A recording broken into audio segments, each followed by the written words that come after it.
when we relapse and we behave poorly, we have to understand, I've done this. I've cheated, I've lied, I've stolen. I have done all those things. When? When I was in the frequency of addiction. And so if there's anything I have to look at, it's like, why did I drop back down into the frequency of addiction and do those behaviors that are really not me at my core? So you understand that your core is pure light awareness, pure divinity, pure love. You are love at your core. You are light at your core. You are whole at your core. And all this shit has piled up over you, over your true self. And then you behave through the lens of all that crap.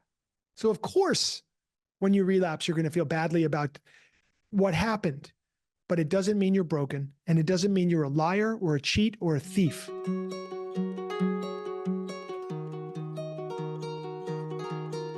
When I thought of this question, I was in a much more eloquent speaking space and writing space. So I'm just going to read it, if that's okay. That's perfect. And it, of course, ties into the frequency of addiction. And that's a concept that really resonates with me and helps me understand addiction across all spectrums. So relative to that, this was really more of a inspired sequence of words here. Relapse seems like a dirty word in the recovery community, particularly in 12-step AA recovery. I'm not sure it's the most helpful way to view that, given that it seems such a natural part of the process of change. I am in recovery. I live with people in recovery, work with people in recovery, and wonder how to best navigate the inevitable dips in the cycle of healing and perhaps allow, without so much fear and shame, for individuals to fall off the beam and get right back on. I find this most scary with those I'm intimate with.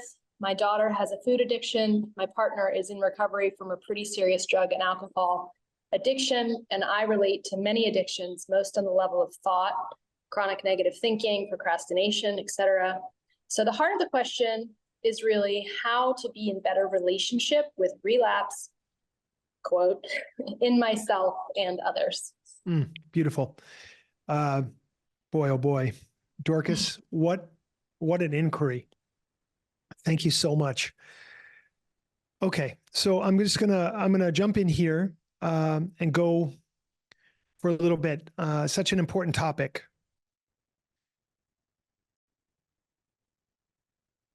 As we step into any evolutionary path, recovery, for example, is an evolutionary path. And we'll just, since we're talking about addiction and recovery from all addictions in any form, we'll use that as the path. So recovery is an evolutionary path, or it is not recovery.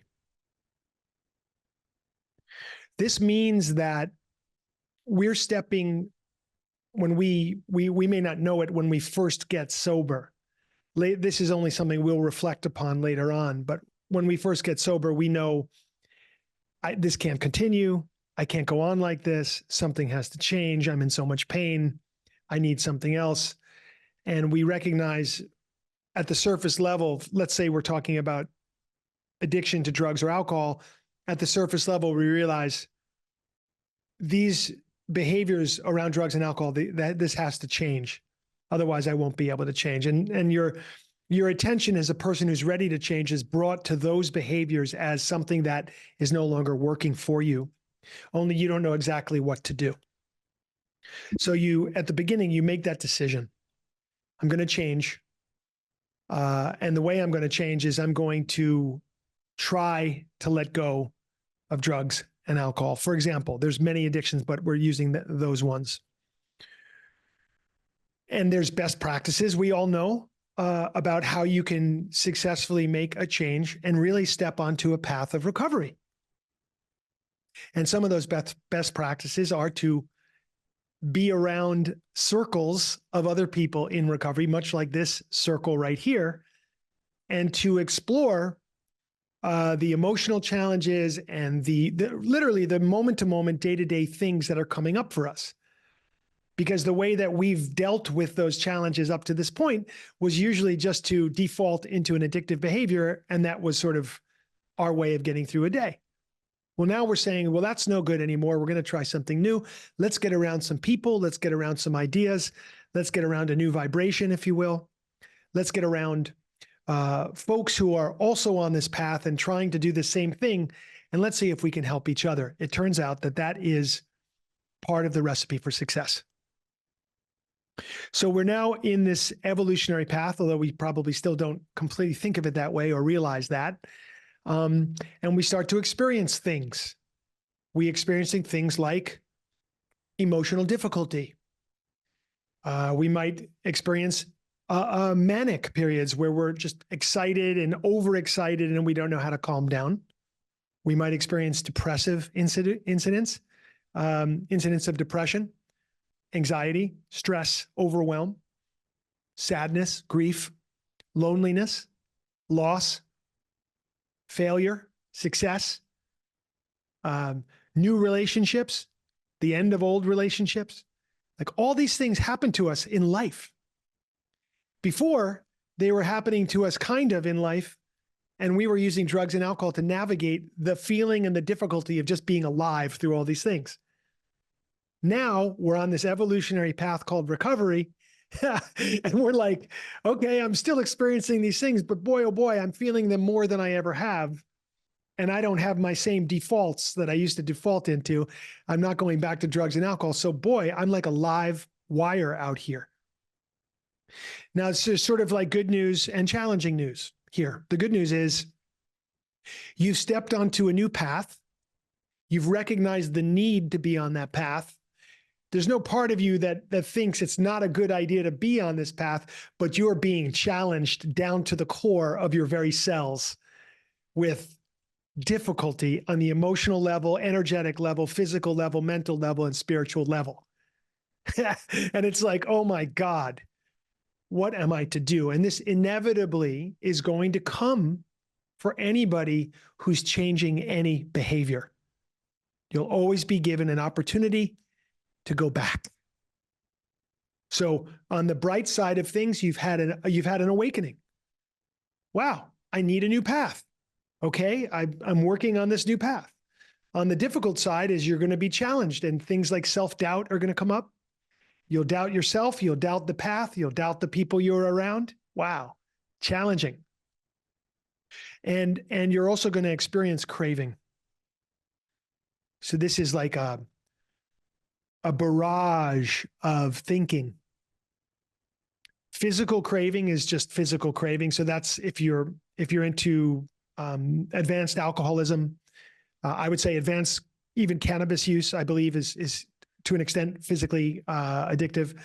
Opiates, cocaine, methamphetamines, these drugs are addictive in the physical body. So you'll experience that for a little while.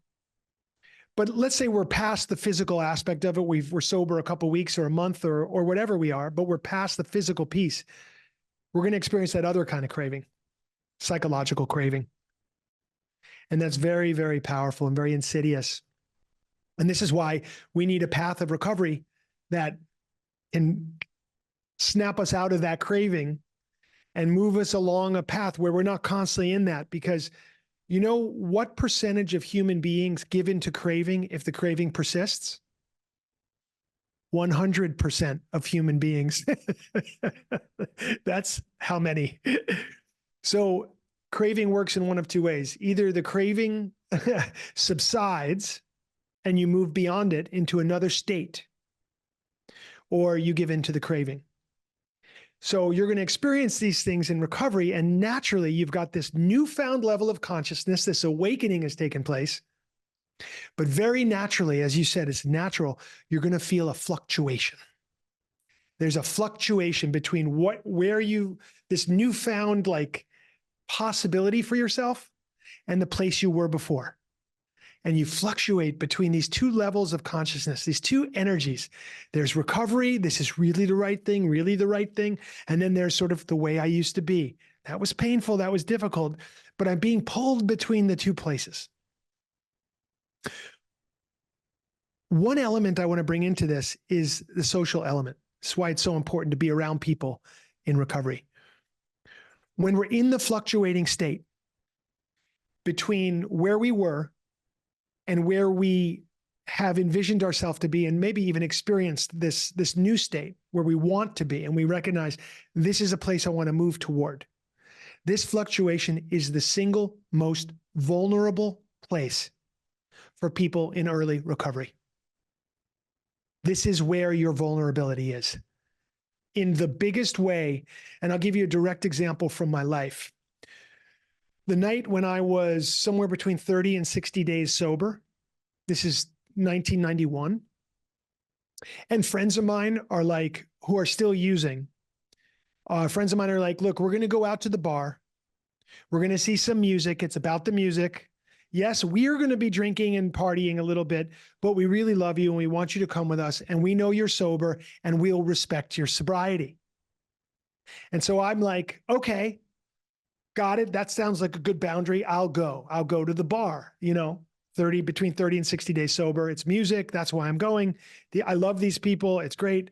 I know they're using, but it's okay. So I went. And it just so happened that I was in just an absolutely miserable mood, wanting to use, questioning the path. Maybe it wasn't so bad. Maybe this time I could just keep it to just smoking a little pot. Everything will be okay. I'm sitting at the bar and I'm in my head and I'm miserable. And my friends are like having the best time of their life. And I'm comparing my inside to their outside and I'm more miserable. And then the moment came when my friend came over to me and said, you were a lot more fun when you used to smoke pot and party with us. And now I'm like, oh my God, I'm in a pit of despair, cut off from the sunlight of the spirit. Whatever this new consciousness was that I had once achieved, well, I'm not there anymore.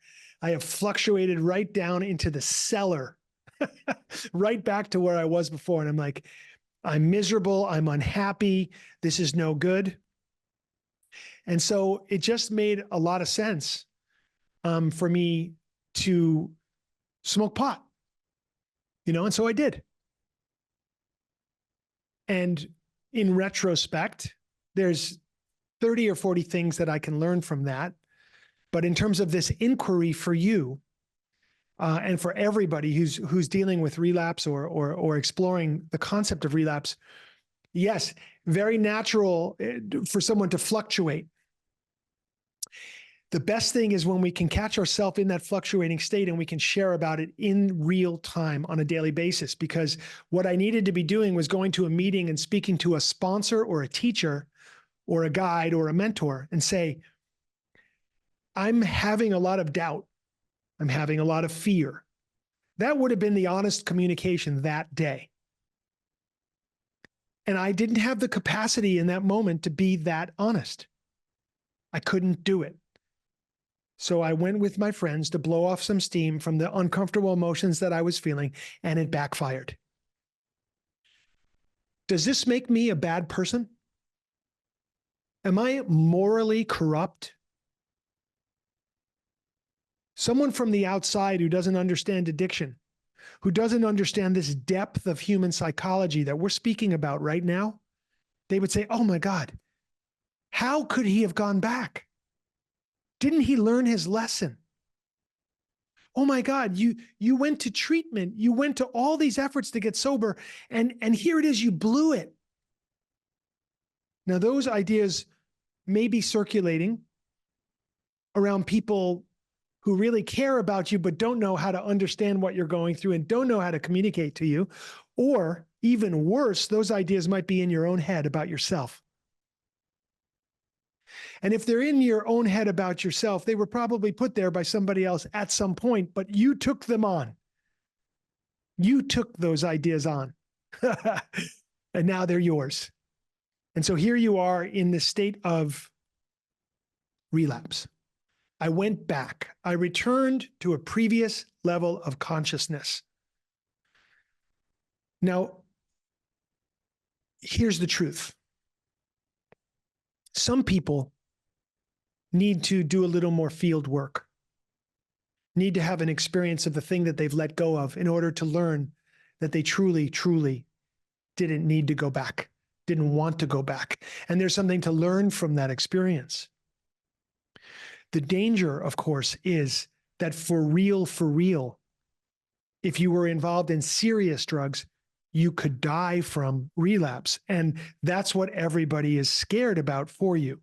And that's what probably you on some level are scared about for yourself. So the actual using of drugs and alcohol or relapsing into old behaviors it happens not to everybody. I know many people that never relapsed, but it does happen quite often. And when it happens, we want to immediately, there's a protocol that we follow for relapse. And here it is. This is by the way, we're in a no shame zone here. I hope you guys know that. So when we talk about relapse, there's no shame. I relapsed 100 times before I got sober. And I needed it. Thank God I survived. I don't recommend it as a path, but that's what happened. I'm just reporting in from the field. That's what happened. And every time I relapsed, I was more miserable. And I had something that I had to learn. In the Recovery 2.0 years of my life, this last sort of 12 years, we've been working on carving out the opportunity to experience whatever you're experiencing in life without feeling shame. And so here's the protocol. When you find yourself dropping back to a previous level of consciousness, I'm assuming you have a recovery community. If you don't, please get one, whether that's Recovery 2.0, Alcoholics Anonymous, Narcotics Anonymous, Yoga of 12-Step Recovery, Yoga and 12-Step Recovery, and all these other programs, Dharma Recovery, Smart Recovery. I don't care where you go, as long as you go somewhere and have a community of support as you go through the rigors of humanity and human condition as a person on a path of recovery. So assuming that you have a community, when you relapse, find the person, find the sponsor, find the mentor, and tell them. Do not keep relapse a secret. The secret will build on shame and build on guilt. You will not be in integrity. You will know something happened and nobody else will know. And you'll think it's okay for me to hold this to myself, but it's killing you inside. And I wish I was wrong, but this is the outcome. And I've seen it for 1,000 people. So you find somebody in recovery who understands and you tell them the truth. I fell off the wagon. Here's what happened. The protocol is to review the 72 hours. This is my personal protocol for people who struggle in this way. Review the 72 hours that led up to your relapse, to the actual doing of the thing. And what you will find there is a very clear understanding of how out of alignment you have been with yourself or something that's going on in your life that you find unacceptable. Whether that's your own behavior, somebody else's behavior, something is nagging you that you haven't yet been able to move through and process through, and you are not broken because of it. You are a human being on a path of discovery, and because you relapsed, that doesn't mean anything except you experience the pain of relapse, and now you want to learn everything you can possibly learn so you don't have to experience that pain again. I agree that in many of the 12-step fellowships and rooms, but not all of them, but many of them, there can be a lot of shame, both consciously and unconsciously, projected onto a person who has relapsed. And that person, by the way, having come up in that community, can also project shame upon themselves because that's what they've been trained to do.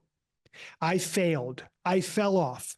I'm bad. I'm broken. It just reinforces all the same nonsense that caused us to use drugs and alcohol in the first place. So no, you're not bad.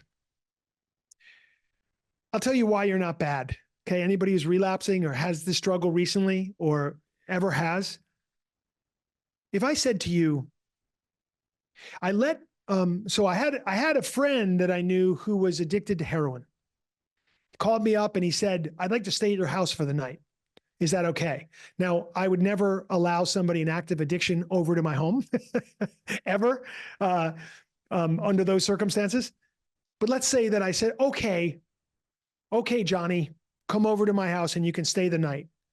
So Johnny comes over in the active state of heroin addiction. And here's what I can report. This is, of course, hypothetical. Can you believe that Johnny found a stash of money and stole from me? Can you believe it? I know. Shocking that Johnny would do this. Well, of course it's not shocking. Johnny is in the frequency of addiction, particularly an addiction that's physically overpowering his nervous system and his mental capacities to not steal. That is to say, the energy and the behaviors of stealing and lying and cheating are live and well in the frequency of addiction. So when we relapse and we behave poorly, we have to understand, yeah, I cheated. I've done this. I've cheated. I've lied. I've stolen. I have done all those things. When? When I was in the frequency of addiction. And so if there's anything I have to look at, it's like, why did I drop back down in the frequency of addiction and do those behaviors that are really not me at my core? So you understand that your core is pure light awareness, pure divinity, pure love. You are love at your core. You are light at your core. You are whole at your core. And all this shit has piled up over your true self. And then you behave through the lens of all that crap. So of course, when you relapse, you're going to feel badly about what happened. But it doesn't mean you're broken. And it doesn't mean you're a liar or a cheat or a thief. It means that in those frequencies, you are capable of lying, you are capable of cheating, and you're capable of stealing. Everybody is. Should be no surprise, just like when you laughed when I told you Johnny the heroin addict stole from me. You laugh because you know, of course he did. Well, that guy Johnny, let's say Johnny got sober, worked through the steps, came to me one day and said, here's $150. I would say to him years in the future, what is this for, Johnny? I stole this from you once. And I'd say, oh, wow. He's like, I was high and I was not putting my best foot forward in the world and I was unable to do better at the time. But now, no longer in the frequency of addiction, working a solid program. Johnny's got a meditation practice and he's got the yoga going on and he's got the meetings going on and he's helping other people and he showed up and Johnny's figured out his financial recovery. Johnny's doing it all. And he's come back to give me $150 because that's now who he's able to be in a life beyond addiction, beyond the frequency of addiction. Sure. So with relapse, we have to do everything in our power to learn what took place. And we have to understand that the fluctuation is normal, but that doesn't mean we have to relapse into the old behavior. It means that as we're feeling the fluctuation, as we step into a new consciousness and the old consciousness, the old behaviors are pulling you back. That's when we work a program. That's when we pick up the phone to our sponsor and say, I'm having some difficult emotions. And I believe that some difficult thoughts are going to follow those difficult emotions.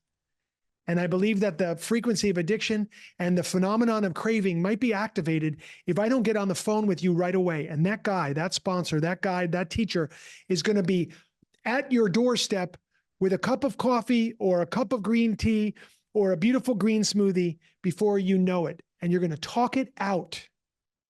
So you don't have to go through the pain of the relapse. Now, what happens if you do go through the pain of relapse? As I said, tell somebody about it. Get past the shame of it. Forgive yourself right away. Get back on the track. Get back to meetings. Get back into your recovery work. Figure out what's really nagging at you inside and begin to address it with other human beings who are wise and who have addressed these same things. So I agree with you completely in this inquiry. This brings up this. There is no need to shame anybody ever. There is a need to notice where we're off the mark and then make a course correction and get back on the mark. If a person is relapsing chronically and they don't have a program, they don't have a community, the directive is get a program, get a community, and get around people who are going down this road of what we call the path of discovery. I also highly recommend the life path of yoga and the practices of yoga, breath work, and meditation, healthy diet, lifestyle, all that. At the beginning, though, it really is about one person connecting with another person and saying, here's what I'm experiencing, and it's very difficult for me. And hard emotions are coming.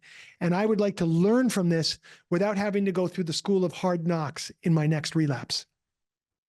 So finally, I'll say this and then come back to you, Dorcas. There are two ways to learn anything. You can learn in time and space, in life, through the school of hard knocks. Or you can learn through the wisdom of other people who have been there and who can direct you through their wisdom and their experience on a higher trajectory that will keep you from having to experience the same pain that they experienced, or the pain that they are aware you could experience if you go down a certain road.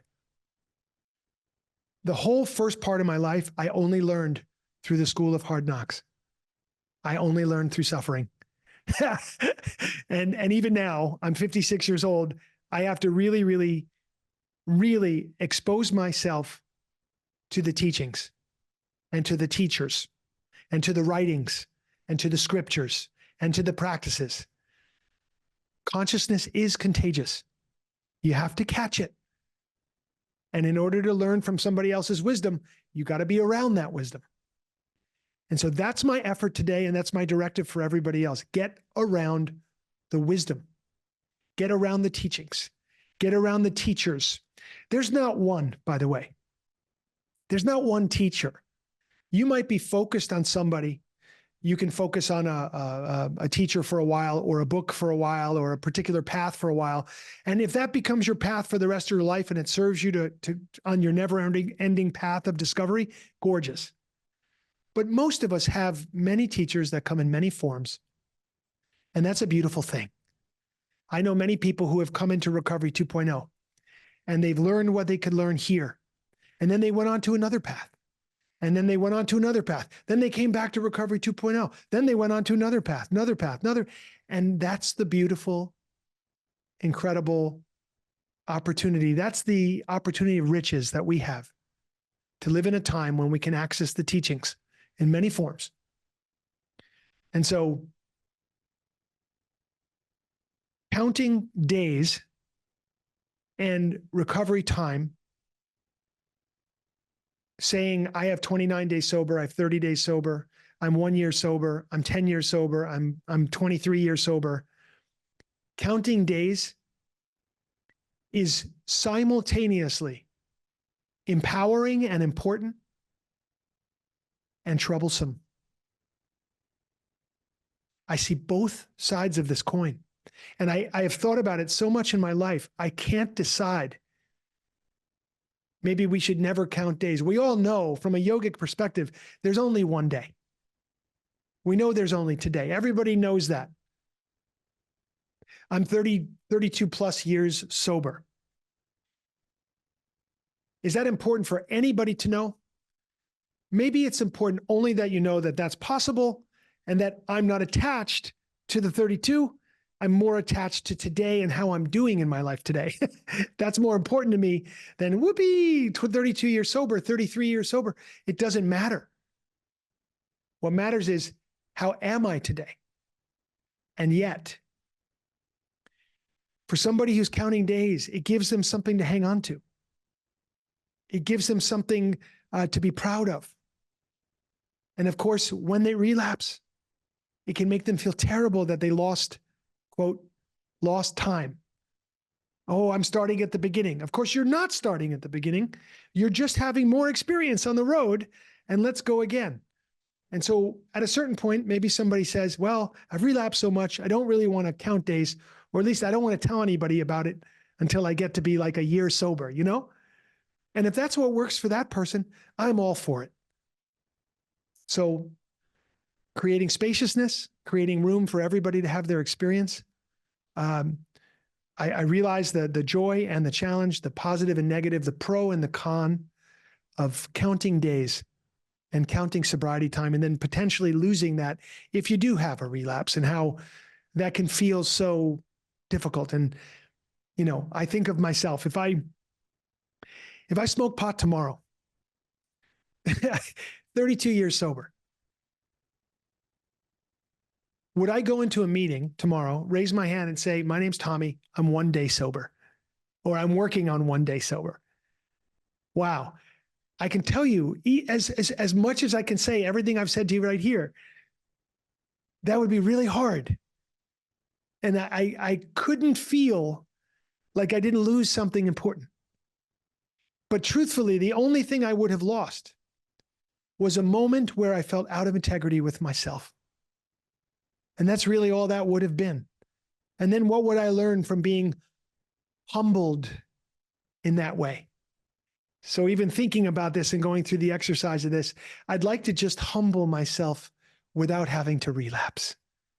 So I'm going to get on my knees, literally, and I'm going to say to whatever the intelligence is out in this infinite field of consciousness around me, thank you. Forgive me. I'm sorry for my imperfection in this world, and show me the best way to use my energies today and for the best possible outcome. And that's all I can do. So, Dorcas, thank you for this incredible inquiry. What comes up for you? Well, thank you for the invitation into the circle. Appreciate that. Thank you for your answer. It's very relevant and helpful. I'm glad you addressed the days of sobriety. That's what was coming up for me, but more specifically, the notion of continuous sobriety and the loss of that accolade in so many places. And that seems to be a real hard thing to get around. And then, like you said, the shame of losing the continuous sobriety, I've seen it throw people off so far that they don't want to restart. It's overwhelming. And so I wonder if there's a way to have these conversations, obviously, and let go of that, continuous linear relationship. And like you said, it's often circuitous, how we arrive to a place of alignment and wholeness. And anyway, I think this is such a valuable conversation, and I really am grateful for your efforts and the Recovery 2.0 community and the time. So thank you. Well, Dorcas, I'm grateful for you. And for those who don't know, Dorcas is a trained Recovery 2.0 coach. And she took our coach training program, and she is a bright, bright light. These other two souls here in the circle with me today are as well. I just happen to know Dorcas in a much deeper way. And I'm grateful for you, Dorcas, and your effort. So thank you. Finally, I just want to simply say and emphasize, there's no one way. There's no one right way to go through this life and to go through recovery. And I've seen many people have relapses, some of which were very painful, which ended up being the currency for transformation for that person. Ended up being exactly the thing, and perhaps the only thing, that they had to have happen in order to finally make that shift into a deeper relationship with the truth for themselves. And so this idea of continuous, let the effort to be more truthful, to be connected and more loving, fulfilled and purposeful, and to serve, let that effort be continuous. And then it won't matter, whether we had a momentary step back or not. So let our continuous effort be to move towards the truth. And thank you, and I love you. I'm grateful.